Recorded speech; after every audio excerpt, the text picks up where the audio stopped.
everyone, in this video I wanted to show you a little bit of how my creative process works as an artist focused on character design. As I mentioned it in my first video, my sketching process is usually pretty chaotic. There is a lot of zooming in and out, using the selection tool everywhere, erasing, redrawing parts several times, and of course a lot of messy scribbles.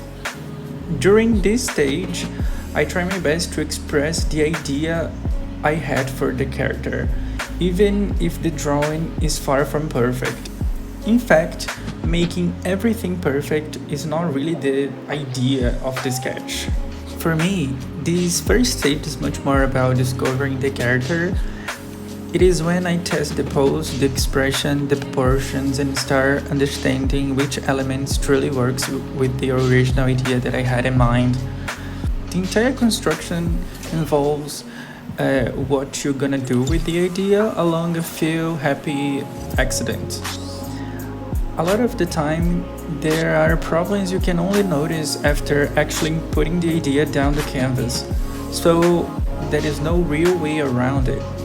Sometimes we keep waiting till we have the perfect idea before starting, and I really don't recommend you to do that because certain answers only appears once you get your hands dirty and stop procrastinating for a little while. I'm saying this to you, but I'm also saying it to myself because I do this all the time. In general, my process is built around 4 main stages: the sketch, the first line art, the second line art, and finally the coloring. The first line art is still almost like an organization style. I've been turning the pile of scribbles into something more understandable without worrying too much about making every single line looks beautiful and oh my god, masterpiece. This is also the stage when I noticed several problems that were not obvious on the sketch. Sometimes a hand is too small, a leg is a little strange angle, or a clothing detail simply doesn't work the way I was imagining when I was thoughting about the character. The second line art is when I try to make the drawing look more beautiful. I enjoy working with lines that have a lot of variation in thickness because I feel that is make the character more expressive and prevents the final result from looking too stiff, I guess. I mean, if you're not into this process of change the pressure of your line art, it's not a problem at all. It's just the way I do. I'm still experimenting a lot of this process, so you probably notice some difference from one drawing to another. The coloring of these characters is usually done in a flatter style, with solid colors at most, some simple shading.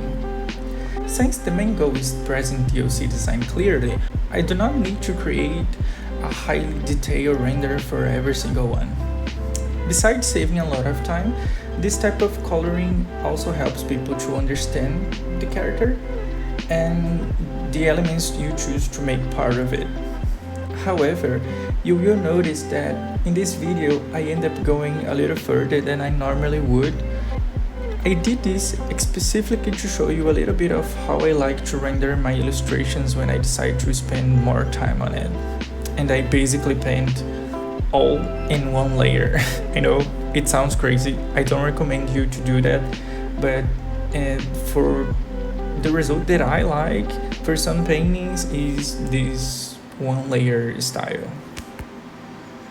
An important fact is that I'm still extremely new on the clip studio painting. I spent years drawing exclusively on a very old iPad using Procreate. I guess you know Procreate. So when I started using CSP, I found thousands of tools, settings, and possibilities that I never used before. I'm still adapting to the new brushes and the settings. I have not found one that I can definitely call, oh, this is my main brush and I will only paint with this, but I'm looking for it. With each new draw, I end up testing a new tool, a different texture, or some random settings that I discover by accident. It is fun, but it can also be a little bit confusing because sometimes you spend more time choosing a brush than actually drawing, and this is bad. I mean, this is really bad. Besides, you will probably notice some difference in my line work and coloring if you're looking through my previous pieces, because I was really testing brushes and textures and everything. However, I do not necessarily see this as a bad thing. I think this is part of adapting to a new program and also part of discovering your own visual identity. Even after drawing for many years, there are still so many things that I'm learning, changing, and trying to understand about my own work. Another important part of the process, which does not appear directly in this video, is the final representation of my OCs. I usually place each character into a layout that I created on Canva.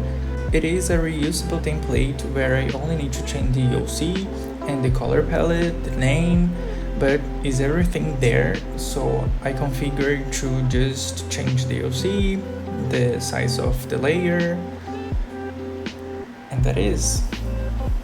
So I think it's important to clarify that this video is not exactly a tutorial. I'm not trying to teach a specific technique or say that this is the correct way to create characters and make furry, you know. This is simply the process that works for me at the moment, and as I mentioned it before, it is still changing quite a lot. Now, going back to our little friend, the rain shaper, from the beginning I wanted to create something very cute but with a slightly grumpy personality. The idea was to make a little fox with color inspired by Neapolitan ice cream, who could control clouds and rain or something along those lines.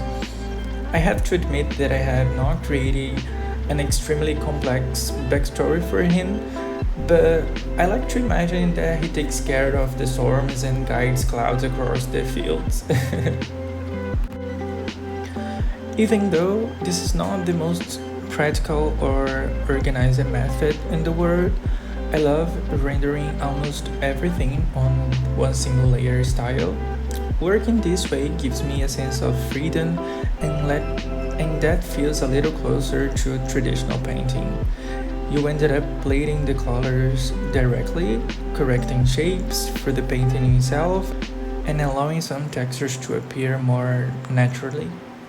Of course, this also means that any major changer can become a small nightmare if I suddenly decide to completely change part of the character after finish the painting. I will probably suffer a little. Even so, I find this process extremely fun and I really enjoy the final result. Anyway, I'm going to let you enjoy the rest of the process now. I hope you enjoy learning a little bit more about how I build my characters and about this phase of adapting to Clip Studio Paint. I will leave all of my social media links in the description, along with a link to my Telegram channel, which is where I am currently the most active and where I share my works, process, sketches, new adopts. By the way, at the time this video is being posted, our little friend is still available for adoption. So if you are interested, I will also leave the link to my coffee shop in the description where you will be able to find him. Thank you so much for watching. A warm hug to all of you, and I will see you next time.